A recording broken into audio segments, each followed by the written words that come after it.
ಅಯೋಧ್ಯೆಯಲ್ಲಿ ರಾಮನ ವಿಗ್ರಹ ಪ್ರತಿಷ್ಠಾಪನೆ ಆಗ್ತಾ ಇದೆ ಜನವರಿ ತಿಂಗಳಲ್ಲಿ. ಸೊ ಈಗಾಗಲೇ ಬಿಗಿ ಭದ್ರತೆಯನ್ನು ಕೈಗೊಳ್ಳಲಾಗ್ತಾ ಇದೆ. ಅಯೋಧ್ಯೆಯಾದ್ಯಂತ ಈಗಿನಿಂದಲೇ CCTV ಕ್ಯಾಮೆರಾಗಳನ್ನು ಅಳವಡಿಕೆ ಮಾಡಲಾಗ್ತಾ ಇದೆ. ಎಲ್ಲ ಕಡೆ ಅಯೋಧ್ಯೆಯಾದ್ಯಂತ ಹೆಚ್ಚಿದೆ ಬಿಗಿ ಭದ್ರತೆ. ಸಹಜ, ಏಕೆಂದರೆ ಕಾರ್ಯಕ್ರಮಕ್ಕೆ ಪ್ರಧಾನಿ ನರೇಂದ್ರ ಮೋದಿ ಆಗಮಿಸ್ತಾ ಇದ್ದಾರೆ.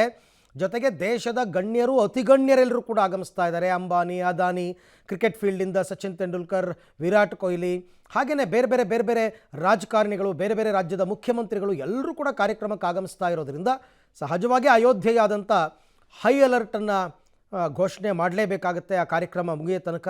ಅದಕ್ಕೆ ಪೂರಕವಾಗಿ ಈಗಾಗಲೇ ತಯಾರಿಗಳೆಲ್ಲವೂ ಕೂಡ ನಡೀತಾ ಇದೆ. ಎಲ್ಲ ಕಡೆ ಒಂಥರ ಪೊಲೀಸ್ ಸರ್ಪಗಾವಲು ಮತ್ತು ಎಲ್ಲ ಕಡೆಯಲ್ಲೂ ಕೂಡ CCTV ಕ್ಯಾಮ್ರಾಗಳನ್ನು ಅಳವಡಿಕೆ ಮಾಡ್ತಾ ಇರ್ತಕ್ಕಂಥದ್ದು, ಇವೆಲ್ಲವನ್ನು ಕೂಡ ದೃಶ್ಯದಲ್ಲಿ ನಾವು ಗಮನಿಸ್ತಾ ಇದ್ದೀವಿ. ತುಂಬ ದೊಡ್ಡ ಕಾರ್ಯಕ್ರಮ, ಜೊತೆಗೆ ಭಕ್ತಾದಿಗಳು ಕೂಡ ಸಾಕಷ್ಟು ಸಂಖ್ಯೆಯಲ್ಲಿ ಬರ್ತಾರೆ. ಹಾಗಾಗಿ ಈ ಎಲ್ಲ ತಯಾರಿಗಳು